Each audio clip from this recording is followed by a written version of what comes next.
My fiancée vanished the week before our wedding. Now she wants to rebuild things like nothing happened. But what I said at the door left her frozen in place. I'm 32 years old, and 8 months ago I was living what I thought was a fairy tale romance that was about to become a perfect marriage. Turns out fairy tales don't prepare you for what happens when your fiancé disappears without explanation exactly 1 week before your wedding, leaving you to face 300 confused guests and a pile of wedding debt that took months to sort out. My fiancée Danielle and I had been together for 4 years and engaged for 18 months. We met at a coffee shop downtown where she was working on her laptop, looking frustrated with whatever project had her attention. I offered to help with her computer problem, which turned out to be a simple software glitch, and we ended up talking for 3 hours. Danielle was everything I thought I wanted in a partner. She was smart, funny, ambitious, and had this way of making even mundane activities feel like adventures. She worked in marketing for a mid-sized firm, while I ran a small landscaping business that I built from scratch. Over the past 8 years, we seemed to complement each other perfectly. The proposal happened on a hiking trail we discovered together during our 2nd year of dating. I'd carried the ring in my backpack for 3 weeks, waiting for the perfect moment. When she said yes, I felt like the luckiest man alive. We started planning the wedding immediately, and everything seemed to fall into place effortlessly.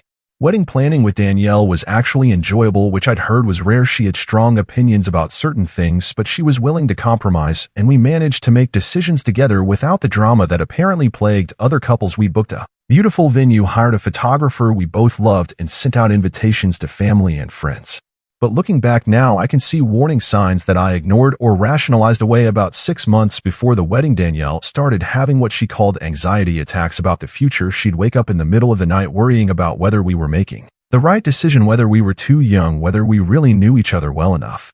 I tried to be supportive and understanding. Wedding stress was normal, everyone said so, and Danielle had always been a perfectionist who worried about making mistakes. I suggested we postpone the wedding if she needed more time, but she insisted she was just nervous and that the feelings would pass. The anxiety seemed to get worse as the wedding date approached. Danielle would have days where she seemed completely normal, excited about our future together, talking about honeymoon plans and where we might want to buy a house. Then she'd have other days where she seemed distant and distracted, like her mind was somewhere else entirely. 2 weeks before the wedding, she started picking fights about small things: the color of the napkins, whether we'd chosen the right caterer, whether her dress looked right. When I tried to address her concerns, she'd either shut down completely or escalate the argument until one of us stormed out. I thought she was just overwhelmed with wedding stress and work pressure. Her marketing firm was going through a reorganization, and she'd been putting in long hours trying to prove herself to new management. I figured once we got through the wedding and honeymoon, everything would settle back to normal. The week before our wedding was supposed to be hectic but exciting: final dress fitting, last-minute vendor confirmations, bachelor and bachelorette parties, rehearsal dinner. We'd planned everything carefully, and I was looking forward to finally becoming her husband. Monday of that week, Danielle seemed unusually quiet. She said she had a headache and went to bed early. Tuesday, she called in sick to work, which was unusual because she never missed work, even when she was actually ill. Wednesday, she went to work but came home talking about how stressed she was about everything. Thursday morning, I woke up to find a note on the kitchen counter written in Danielle's handwriting. It said she needed time to think, that she wasn't sure she was ready for marriage, and that she was going to stay with her sister for a few days to clear her head. She asked me not to contact her and said she'd call me when she was ready to talk. I stared at that note for probably 20 minutes trying to process what I was reading. This was Thursday. Our wedding was Saturday. We had a rehearsal dinner planned for Friday night. Guests were already arriving from out of town. The caterer needed final headcounts. The photographer was expecting to meet with us. I called Danielle's phone, and it went straight to voicemail. I drove to her sister's house, but no one answered the door. I tried calling her sister, but got voicemail there too. It was like Danielle had just vanished from existence, leaving me to deal with the aftermath of her decision. The next 24 hours were a nightmare. I had to call the venue, the caterer, the photographer, the florist, everyone involved in our wedding to tell them it was canceled. Most vendors kept their deposits, which meant I was out thousands of dollars for a wedding that never happened. Worse was calling the guests, especially the ones who'd traveled from other states to be there. I had to explain over and over that Danielle had changed her mind about getting married and that we were sorry for any inconvenience. Family members were shocked. Friends didn't know what to say. Friday night, when we should have been at our rehearsal dinner, I sat alone in my apartment, surrounded by wedding gifts that needed to be returned, and trying to understand how someone I loved and trusted could just disappear when things got difficult. Saturday, the day that was supposed to be the happiest of my life, I spent returning rental equipment and fielding concerned phone calls from people who'd heard about the cancellation. My parents drove down to be with me, but there wasn't much anyone could say to make the situation better. For 2 weeks, I heard nothing from Danielle, no phone calls, no text messages, no communication through mutual friends. It was like she'd erased me from her life as completely as she'd erased herself from mine. Then yesterday, 8 months after she vanished, she showed up at my door.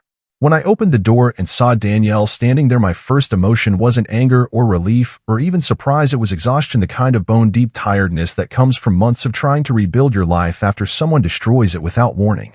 She looked different, not physically, but in the way she carried herself. She seemed nervous, uncertain, like she wasn't sure how I'd react to seeing her again. She was wearing a dress I'd never seen before, and her hair was shorter than when she'd left, but her eyes were the same eyes that had looked at me with love for 4 years.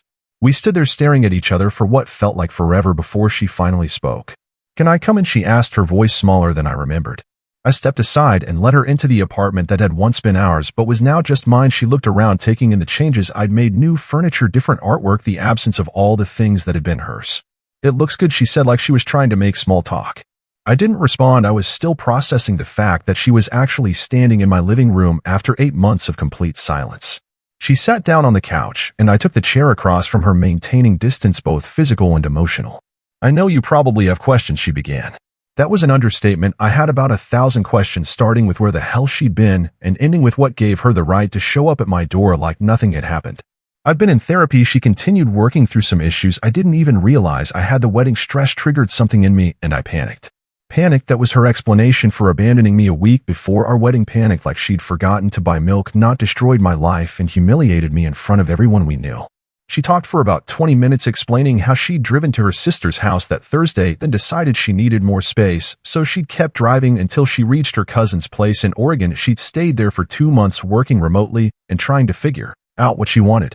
Then she'd moved to Seattle and gotten a job with a different marketing firm. She'd been seeing a therapist twice a week, working through what she called commitment issues and anxiety disorders. She made it sound like a medical condition, something beyond her control. The whole time she was talking, I kept waiting for an apology, a real acknowledgement of what she'd done to me, but it never came. She talked about her journey of self-discovery like it was something brave and necessary, not like it was a selfish act that had devastated someone who loved her. She explained that she'd thought about contacting me many times, but her therapist had advised her to focus on her own healing first, to make sure she was in a healthy place before trying to repair the damage she'd caused. After about 30 minutes of listening to her explain her 8-month absence like it was a necessary sabbatical, I finally interrupted. "Why are you here, Danielle?" She looked surprised by the question, like the answer should be obvious. "I'm ready now," she said, "ready to try again, to do this right. I've worked through my issues. I understand what went wrong, and I want to see if we can rebuild what we had." Rebuild what we had? She started talking about how much she'd missed me, how she'd realized during her time away that I was the person she wanted to spend her life with. She learned to communicate better, to manage her anxiety, to approach relationships in a healthier way. She suggested we could start slowly, maybe go on some dates, get to know each other again, see if the spark was still there. She was confident that with the work she'd done on herself, we could build something even stronger than what we'd had before. I listened to her pitch because that's what it was, a sales presentation about why I should give her another chance. She'd obviously rehearsed this conversation, probably with her therapist, discussing the best way to approach me, the right words to use to convince me she'd changed. But what struck me most was how she talked about our relationship like it was a project that had failed due to technical difficulties rather than something sacred that she'd chosen to destroy. She never acknowledged the humiliation I'd suffered having to cancel our wedding in front of 300 people. She never mentioned the financial cost of her decision or the months I'd spent grieving the loss of not just her, but the future we'd planned together. Instead, she talked about growth and healing and second chances, like her 8 months of self-discovery somehow entitled her to walk back into my life and pick up where we'd left off. When she finished her presentation, she looked at me expectantly, waiting for my response. She seemed confident that once I understood her journey, I'd be grateful. She'd come back ready to try again. "I realize now I hurt you," she said, "and I'm sorry for that, but I needed to figure myself out before I could be the partner you deserve." That was it. That was her apology for destroying our wedding, for disappearing without explanation for 8 months of silence. She was sorry for hurting me, but it was necessary for her personal growth. She reached into her purse and pulled out a small jewelry box. "I kept this," she said, opening it to reveal her engagement ring. I never felt right about throwing it away, and I was hoping maybe someday I'd have the chance to wear it again. The ring I'd saved for months to buy, the one I'd nervously slipped onto her finger on that hiking trail 4 years ago. She'd kept it like a souvenir from her previous life. That's when I realized Danielle had convinced herself that her disappearing act was actually a romantic gesture, that leaving me at the altar was proof of how much she loved me because she'd come back. She was looking at me with hope in her eyes, waiting for me to welcome her back with open arms, to tell her I'd forgiven her and that we could start over. But she had no idea what my response was going to be. I stared at the engagement ring in Danielle's hand, the same ring I'd worked overtime for 3 months to afford, the one I'd chosen, because the jeweler said it represented eternal love and commitment, words that apparently meant nothing to the woman sitting across from me. "You kept the ring," I said finally. She nodded like this was somehow meaningful, like holding on to a piece of jewelry while abandoning the relationship it represented showed she still cared. "I wanted you to know that I never stopped loving you," she said. "Even when I was confused and scared, I knew that what we had was special." "What we had," I repeated, past tense.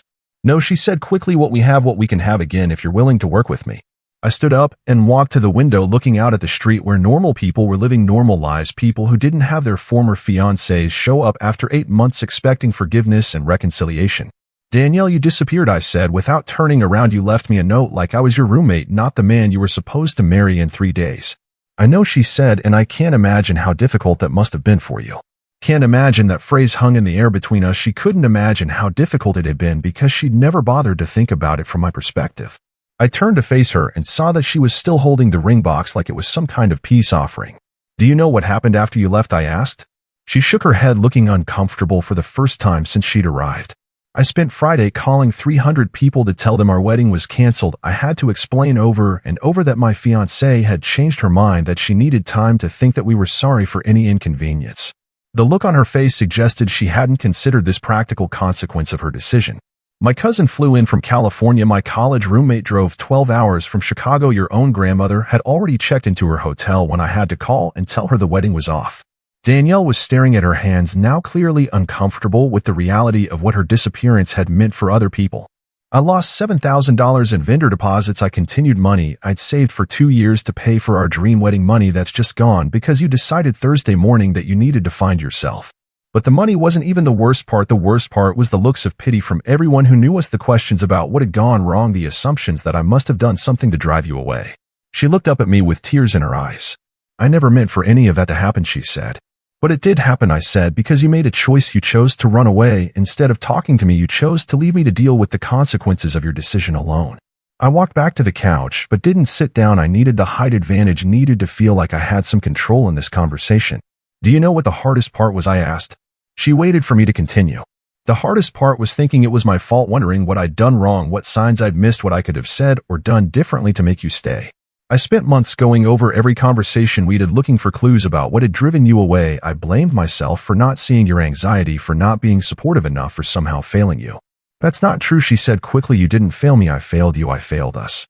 Now she was willing to take responsibility, but only after I'd spelled out exactly how much damage she'd caused. "Your therapist," I said. "What does your therapist say about showing up at someone's door after 8 months of silence and expecting them to welcome you back?" She looked uncomfortable again, shifting in her seat. She said, "I needed to be prepared for the possibility that you might not be ready to reconcile right away, that it might take time to rebuild trust." Right away I laughed, but there was no humor in it. "Danielle, you didn't just hurt my feelings or disappoint me. You destroyed my faith in relationships. You made me question everything I thought I knew about love and commitment." "But people change," she said. "I've changed. I've done the work. I've learned how to communicate better, how to manage my anxiety, how to be a better partner." "Have you?" I asked, because showing up here unannounced after 8 months of silence doesn't seem like better communication to me. She didn't have an answer for that. I walked over to my bookshelf and pulled out a photo album, the one I'd made for us, documenting our 4 years together. I'd looked through it obsessively in the weeks after she left, trying to understand how someone who'd seemed so happy could just disappear. "Look at this," I said, opening to a random page. It was a photo from our 2nd anniversary dinner at the restaurant where we'd had our first official date. We both looked genuinely happy, completely in love. I flipped through more pages. Our hiking trips, weekend getaways, lazy Sunday mornings, Christmas with both our families, a visual record of what I'd thought was a solid relationship built on trust and mutual commitment. "You see this?" I said, showing her a photo from our engagement party, her arms around my neck, both of us laughing at something someone had said. "This is what I thought we had. This is what I thought was real." "It was real," she said. "It is real." "No," I said, closing the album. "It wasn't real, because real relationships don't end with one person vanishing. When things get difficult, real partnerships involve talking through problems together, not running away and leaving the other person to clean up the mess." She was crying now, mascara smearing under her eyes, making her look younger and more vulnerable. "I love you," she said. "I made a mistake, but I love you, and I want to fix this." "That's the thing about mistakes, Danielle," I said. "They have consequences. You can't just say you're sorry and expect everything to go back to the way it was." She stood up and took a step toward me. "What can I do?" she asked. "How can I prove to you that I've changed, that I'm ready to be the partner you deserve?" I looked at this woman who'd once been the center of my world, who I'd planned to build a life with, who I trusted completely, and I felt nothing but sadness for what we'd lost. The truth is, Danielle, I said, I don't want you to prove anything to me. I don't want to rebuild what we had. I don't want to start over or take things slow or see if the spark is still there. Her face went pale as she realized where this conversation was heading.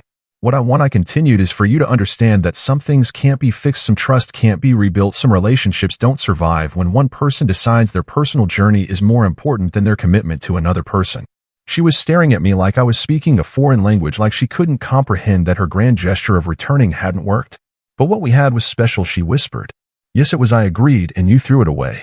The silence stretched between us for what felt like forever. Danielle was still holding that engagement ring box. Her tears had stopped, but her face was pale with the realization that this conversation wasn't going the way she'd planned.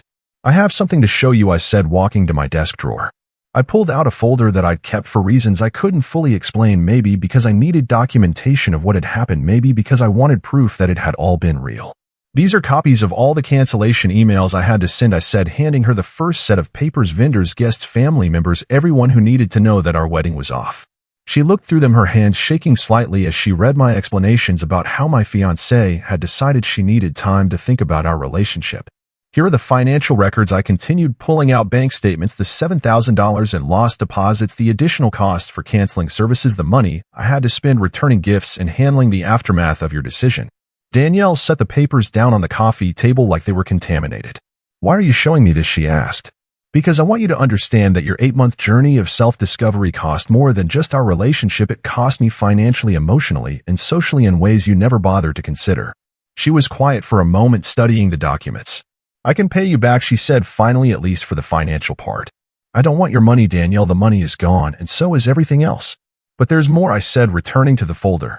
I pulled out printouts from social media, screenshots I'd taken in the weeks after she left when I was trying to understand what had happened. These are from your sister's Facebook page, I said, showing her photos from a family barbecue that had taken place 2 weeks after our wedding date. There was Danielle smiling and laughing with her cousins, looking relaxed and happy. Your sister posted about how great it was to have you visit, how you needed some family time to recharge. You looked pretty happy for someone who was supposedly having a mental health crisis. Danielle's face flushed red. That's not fair, she said. You don't know what I was going through inside. You're right, I said. I don't know what you were going through because you chose not to tell me. You chose to handle your problems alone instead of involving the person who was supposed to be your partner for life. I showed her more screenshots from her social media activity, posts about hiking adventures, weekend trips to wineries, pictures with new friends she'd made in Seattle. This doesn't look like someone who was too anxious and overwhelmed to function, I said. This looks like someone who was having a great time exploring a new city and meeting new people. She couldn't meet my eyes. I was trying to heal, she said. By going wine tasting, I asked. By posting about your amazing weekend adventures while I was home dealing with the aftermath of our canceled wedding. That's when I pulled out the final document, the one that had taken me months to obtain. This is a copy of your lease agreement in Seattle, I said, dated 6 weeks after you left me. The lease you signed for a full year, not exactly the behavior of someone who was planning to come back and work things out. How did you get that, she asked. I hired a private investigator, I said, because after months of wondering if you were okay, if something terrible had happened to you, I needed to know the truth. Her face went completely white. You had me investigated. I needed to know if you were alive, Danielle. I needed to know if I should be worried about you or angry at you. Turns out I should have been angry. The private investigator had been thorough. Danielle hadn't just moved to Seattle. She'd built a whole new life there, new job, new apartment, new social circle. She'd been active on dating apps, according to his report, though whether she'd actually dated anyone was unclear. You were on Tinder, I said, 3 months after leaving me. She stood up abruptly, clearly agitated. That's enough, she said. You've made your point. Have I asked, because I want to make sure you understand what really happened here. You didn't have a panic attack about our wedding. You made a calculated decision to abandon our relationship and start over somewhere new. That's not true, she said. Then explain the year-long lease, explain the dating apps, explain how someone who was too overwhelmed to get married was perfectly capable of moving across the country and building a new life. She couldn't explain it because there was no explanation that didn't involve admitting she'd lied to me and to herself about her reasons for leaving. I put all the documents back in the folder and set it aside. The truth is, Danielle, you didn't leave because you were scared or anxious. You left because you wanted out, but you were too much of a coward to have an honest conversation about it. She was crying again, but this time it felt different, less manipulative, more genuine. I thought I could come back, she whispered. I thought if I figured myself out, we could try again. Some things can't be undone, I said. Some trust can't be rebuilt. Some relationships don't survive being abandoned. She looked at the engagement ring still sitting in its box on the coffee table. What should I do with this, she asked. Keep it, I said, or sell it, or throw it away. I don't care what you do with it because it doesn't represent anything real anymore. I walked to the front door and opened it. I think you should leave now, I said. She gathered her purse and the ring box, walking slowly toward the door like she was hoping I'd change my mind. At the threshold, she turned back one last time. I really did love you, she said. I know you did, I replied, but love isn't enough when it comes with someone who runs away when things get difficult. She stepped outside and I started to close the door, but she put her hand against it. Wait, she said, what if I moved back here? What if I proved to you that I've changed? What would it take for you to give me another chance? I looked at her standing on my doorstep, still clinging to the fantasy that this was fixable, that her 8 months of selfishness could be erased with the right words or gestures. Danielle, I said, there is nothing you could do, no amount of proof or promises or grand gestures that would make me trust you again. You had the chance to be the person I thought you were, and you chose to be someone else instead. But people change, she said desperately. People grow and learn from their mistakes. You're right, I said, they do, and I learned from the mistake of believing that someone who would abandon me a week before our wedding was someone I could build a life with. I stepped back and spoke the words that I'd been rehearsing in my head since the moment she'd shown up at my door. Goodbye, Danielle. I hope your therapist helped you figure out whatever you needed to figure out, but it's too late for us. I closed the door before she could respond and listened to her footsteps as she walked away from my apartment and hopefully out of my life for good. Some things can't be fixed, some trust can't be rebuilt, and some people don't deserve second chances. I learned all of that the hard way, but I learned it completely.